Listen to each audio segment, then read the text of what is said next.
posso fazer muita coisa na pré-campanha, desde que eu observe algumas regras. A primeira regra é não pedir voto, né? Óbvio, só posso pedir voto a partir do dia 16 de agosto.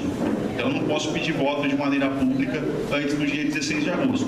Então, não pedindo voto, eu não posso pedir voto nem de maneira explícita, dizendo vote em mim, eu sou candidato a vereador, sou candidato a prefeito do município de Botucatu, de São Manuel, de Bauru, vote em mim, tal, isso eu não posso fazer porque é pedido de voto explícito.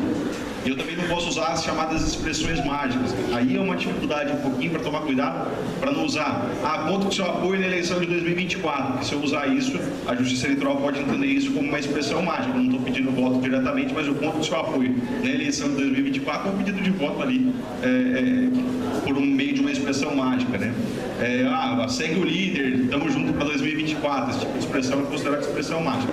Então eu não posso pedir voto diretamente nem usar nenhuma expressão mágica, mas eu posso dizer que eu sou pré-candidato, né? A gente está aqui hoje reunido, qualquer pessoa pode gravar um vídeo, por exemplo, dizer que está aqui na reunião das macros, que é pré-candidato a vereador, que é pré-candidato a prefeito da sua cidade, discutir, trazer algum tema político de interesse para a cidade, gravar um vídeo, por exemplo, colocar o vídeo nas redes sociais. Isso eu posso fazer, né, desde que eu não peça voto e não tenha pedido explícito de voto, né? Então esse é um ponto.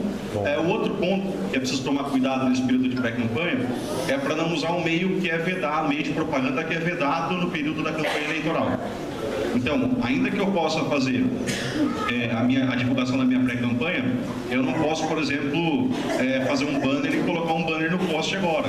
Por quê? Porque banner é proibido no período de campanha eleitoral. Também não posso fazer uma placa, colocar a placa num jardim, numa praça pública, porque esse tipo de propaganda, no meio do canteiro lá, porque esse tipo de propaganda é proibido no período eleitoral. Então tem que tomar cuidado para não pedir voto de maneira explícita e nem por meio de expressões mágicas, e também para não usar um meio proibido de propaganda no período da campanha eleitoral, porque aí eu posso estar sujeito a uma representação por propaganda antecipada, irregular, etc., para aplicação de multa.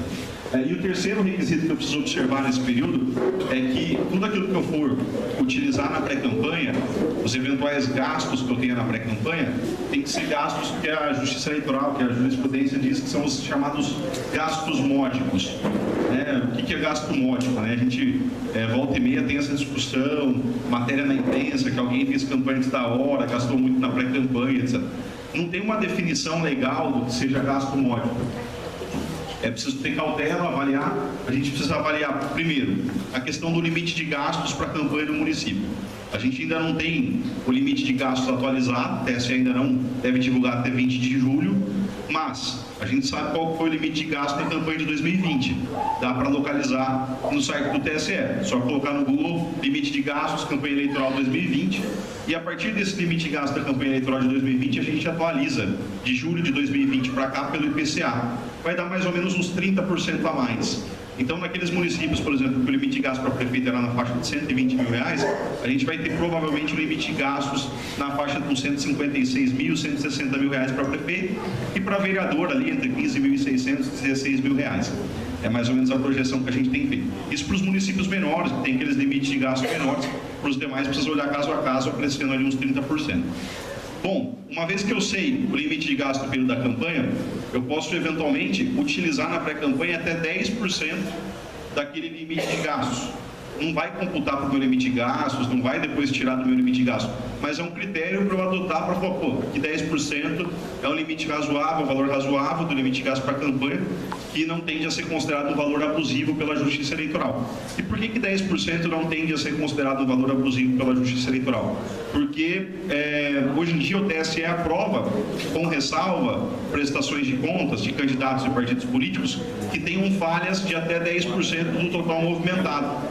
Então, se posso ter falhas de até 10% do total movimentado, parece que é bem razoável utilizar até 10% do limite de gasto da campanha na pré-campanha. Tem gente que fala até, inclusive, em usar entre 10% e 20%. E 20% também seria um percentual razoável. Bom, então, observando essas três regrinhas, não ter pedido de voto, não usar um meio proibido e não gastar demais, fazer os gastos módicos que o pré-candidato pode fazer, eu posso fazer quase tudo na minha pré-campanha. Posso me movimentar bastante e divulgar minha pré-campanha.